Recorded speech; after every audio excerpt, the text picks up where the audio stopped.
Good morning, good morning, good morning, good morning, good morning mga guys. Yun ating biyahe sa umaga mga guys.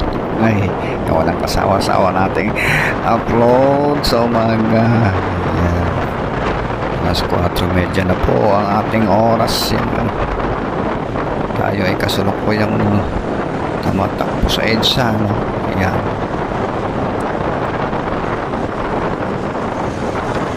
January 21 na po, araw ng Martes 2025 ng ating petsa.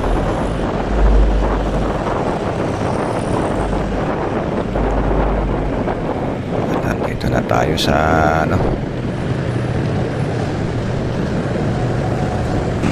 Pito Ason Farmers mga guys.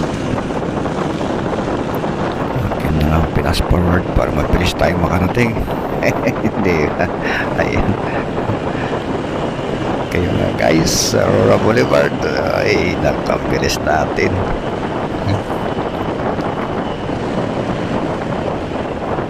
Okay, kakanan na tayo dito. Yan, salamat. Parating tayo ng sito. Thank you for watching.